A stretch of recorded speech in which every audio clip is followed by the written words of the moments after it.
గుంటూరులో మంత్రి సత్యకుమార్ కు చేదు అనుభవం ఎదురైంది. పీజీ మెడికల్ కౌన్సిలింగ్ పై మంత్రిని నిలదీశారు పేరెంట్స్.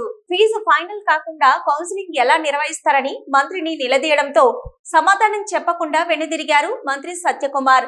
ఎన్టీఆర్ యూనివర్సిటీలో ఇష్టం వచ్చినట్లు రూల్స్ పెడుతున్నారంటూ ఆవేదన వ్యక్తం చేసిన పేరెంట్స్ ప్రభుత్వ విధానాలతో విద్యార్థులు ఆత్మహత్యలు చేసుకుంటున్నారని ఆవేదన వ్యక్తం చేశారు.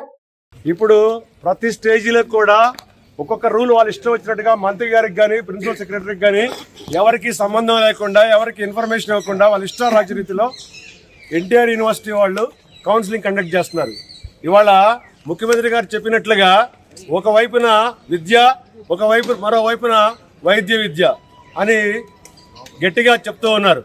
కానీ వైద్య విద్య పట్ల ముఖ్యమంత్రి గారి దృష్టికి తీసుకువెళ్తున్నారో లేదో మాకు తెలియదు. కానీ తల్లిదండ్రులందరికీ కూడా చాలా తీవ్రమైన అన్యాయం.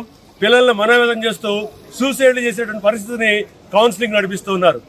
ఒక పక్క తెలంగాణ వాళ్ళు లేట్ చేసినా కూడా చాలా చక్కటి రీతిలో కౌన్సిలింగ్ నడుపుతూ ఉంటే, మన రాష్ట్రంలో ఆదర్శప్రాయమైనటువంటి ముఖ్యమంత్రి కన్సర్న్లో నడుస్తున్న ప్రభుత్వం అజమాయిషిలో ఉన్న యూనివర్సిటీ తన ఇష్టారీతిగా అక్కడ ఉన్నటువంటి రిజిస్ట్రార్ కానివ్వండి, ఇతరత్ర ఆఫీస్ సిబ్బంది కానివ్వండి, వాళ్ళ ఇష్టం వచ్చినట్టుగా జీవోల్ని మారుస్తూ, ప్రొసీడింగ్స్ మారుస్తూ ఎవరో ఒక ఇద్దరు అడిగారని చెప్పేసి ఫస్ట్ కౌన్సిలింగ్ ఒక ఆర్డర్ ఇవ్వటం, సెకండ్ కౌన్సిలింగ్ ఒక ఆర్డర్ ఇవ్వటం, థర్డ్ కౌన్సిలింగ్ ఇప్పుడు నడవబోతున్నది.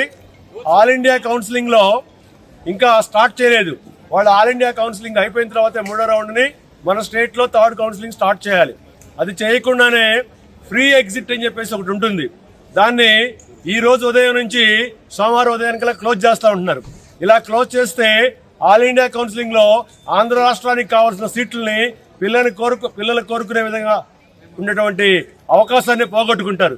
ఇప్పటికే తెలంగాణ రాష్ట్రం కౌన్సిలింగ్ లేట్ చేయడం కారణంగా ఏమైందంటే, ఆ తెలంగాణ రాష్ట్రంలో ఉన్నటువంటి పిల్లలు అక్కడ కౌన్సిలింగ్ జరగదేమన్న అనుమానంతో ఆంధ్రాలో మెరిట్ తీసుకొని ఇక్కడ సీట్లు తీసుకున్నారు. అట్లాగే మన పిల్లలు కూడా స్టేట్ లో ఉన్న వాళ్ళు ఇక్కడ తెలంగాణలో అలాట్ అయ్యేటువంటి అవకాశం ఉన్న వాళ్ళు ఇక్కడ తీసుకున్నారు.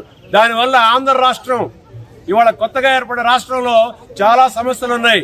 ఈ సమస్యలు కాకుండా ఎన్టీఆర్ యూనివర్సిటీ యాజమాన్యం పూర్తిగా నిర్లక్ష్య వైఖరితో పేరెంట్స్ వెళ్లి విన్నవించుకుంటున్నా కూడా ఇష్టారీతిలో కౌన్సిలింగ్ యొక్క ప్రాసెస్ నడిపిస్తా ఉన్నారు. దీనికి తీవ్రమైనటువంటి పరిస్థితి, అన్యాయం జరుగుతూ ఉంది.